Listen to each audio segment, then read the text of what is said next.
Okay, I'm going to talk about something I've been kind of interested in watching. A friend of mine asked me this, and this is what I thought of the Superhero Squad television show.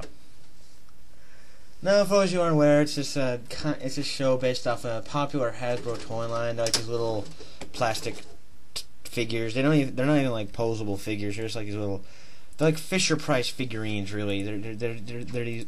They make them. They've been doing them for a while. They also have like a Star Wars line. They temporarily had a Transformers line. I think they're trying to put in a G.I. Joe version of it now too. But the Superhero Squad was. Well, when I heard they were making this in the cartoon, I didn't care because it was a kid show.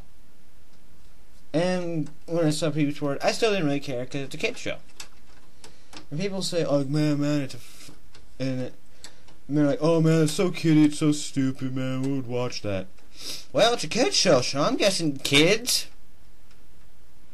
I just hate getting into I get into arguments almost like talking to a drunk brick wall. A brick wall so stubborn it has to be drunk.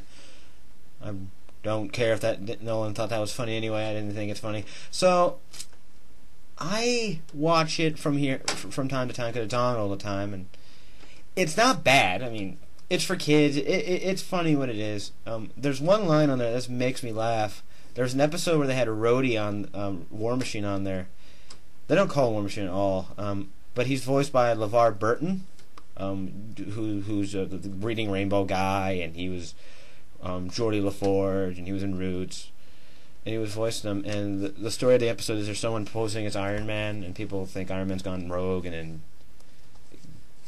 then War Machine comes in, and he's like, "Who are you? What have you done with Tony?" And then Iron Man's like, "Who are you? And why do you sound like you host Reading Rainbow?" That made me laugh so hard. I just that was like.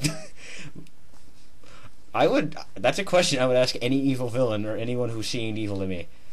It's definitely for kids. I mean, comic wise, like I find it weird the amount of stars they have on there. Ray Stevenson, who played the Punisher in Punisher Warzone, the most hardcore superhero movie I've probably watched. Odds are Kick-Ass will beat it out, maybe, but I swear, they get like they have the biggest they're getting actors like James Marsters, who played Spike in the Buffy series and Angel. He played Mr. Fantastic. George Takei, Mr. Sulu, he's Galactus. Like, they get all these voices because it's a kid's show, and it's just insane. So just the amount of star power they get is Stan Lee's a character in it. Like, I'm just amazed at all the people they got to do these, and it's just for kids. I will go with that for the day I die. For all of you who go with the argument, well, the animated series was for kids, I'd rather show kids that. They made the animated series for everyone. Bruce Timm said that he didn't make this just for kids. He made this for adults as well. He made this to go for everybody. They're focusing more for like 5-year-olds. So if this gets kids reading comics, I'm for it.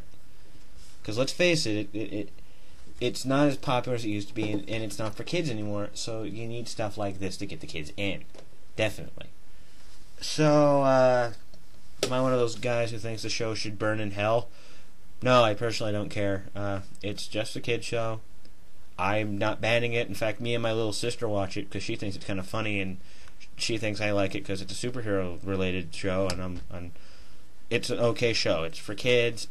It's nothing I'm gonna go back years from now and be like, wow, that was great. But it's good for now.